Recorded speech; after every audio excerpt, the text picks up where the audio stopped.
let's start with talking about today on Good Mythical More. We made a decision for Daniel to come in. You know, he hadn't come in a long time, so you stepped away. Yeah. Daniel stepped in, and he ended up showing this sizzle reel for it's quite a bit he had. An animated series that he says that he developed yet we developed an animated series, and this is one of the most recent ideas that fizzled out. You know, Daniel said that, you know, there was a lot of interest, especially from one network. And then as we were talking about how, like the budget and like getting into details on how, how they would fund it and how much, then the entire team that we've been talking to, like they got fired, they got restructured. Happens all the time. It was done away with. So everyone that we were talking to no longer worked at the network. Yeah. Which kind of means the idea is dead. I mean, because we had taken it out to other places and this was the one place that was most interested. So we were like, you know what, screw it. We made this sizzle reel. It's a freaking animated thing in partnership with Cartoona. Cartoona. Shout out to Cartoona. Sorry, I almost forgot. I didn't forget. I won't forget you, Cartoona. We'll work with you again. But we're like, they put a lot of good work into this. It was all speculative. Everybody spent a little money. Nobody made anything. Like, let's at least show it to you guys. So that's what, we're like, screw it, let's do it. And now let's talk about it. It's called Unattended Baggage.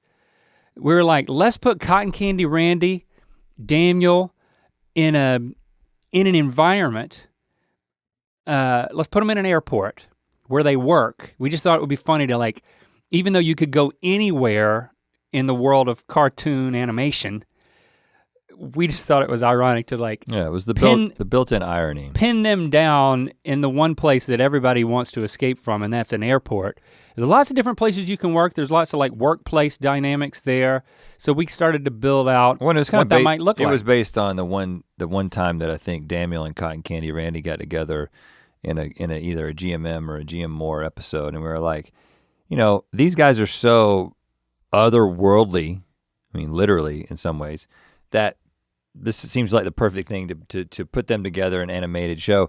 And, you know, but the idea was, okay, so you got me as Daniel, you got Jordan as Cotton Candy Randy, and then, well, I should be in it too. You know, this needs to be a trio.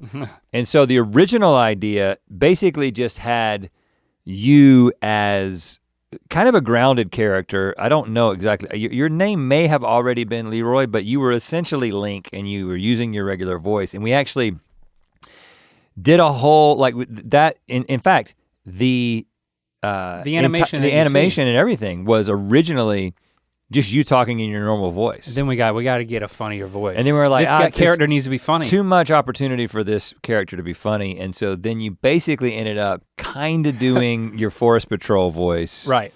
It's essentially the same guy. Because as much as people want Forest Patrol to come back, like it costs a lot of money to animate. And we just can't justify or support that just online. Again, you make a So I was like, I'll just take that characterization, I'll bake it into this character, and we'll see what happens. I thought it was a big improvement. I gotta say, I mean, listen, I don't want this to be a downer, but I am gonna just be honest with you as we revisit these ideas. And I still think that Unattended Baggage could be a great show, especially in the way that we kind of developed the pitch, even after we developed the scissor reel. Yeah. But I gotta say. And we should talk about, I wanna say what that is, because I think that's the strength of the show is actually not in the sizzle reel, because we got going, we wrote something, it was animated, and then we were like, you know what? And it was called Fairview, because Fairview International was the name of the airport. Yeah. But then we started to really dig into the characters, and we were like, I think there's something about dealing with masculinity, toxic masculinity, stereotypical masculinity, and guys getting in touch with their feelings and their trauma potentially. Well, and every one of the characters ended up, it was very clear, every one of the characters had some baggage, had some psychological things, some trauma in their background that really contributed to who they were, and actually contributed to who they were and what made them funny. So let's play with that and like within their world, let's actually grapple with therapy and like their need for therapy informally through other characters, and then we change the title to Unattended Baggage. And every episode was going to be, or not necessarily every episode, but in many different episodes, if it was going to be often a device that we were going to use was going to be a flashback to the childhoods of each one of our main three characters, so that you kind of explore the relationship with them and their parents, and then how they're, as adults, having never properly dealt with all their unattended baggage as kids, are kind of working that out in, two hilarious ends as adults. So that's what the show became. It's not really captured in the reel.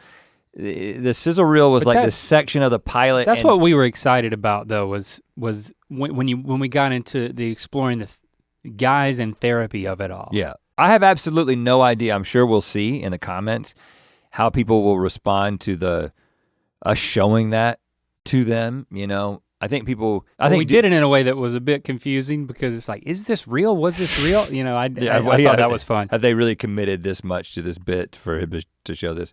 I don't know. Now you know. I think the show would be much better than the sizzle reel indicates. But you be the judge of what you think this. Listen, if those people weren't laid off, we'd be making the show right now. Because I also think that they understood what we were doing and how it had kind of updated, and I have mixed feelings about that one, because I still feel like there's a viable show there. I just don't feel like we executed the pitch that great, and then of course things outside of our control.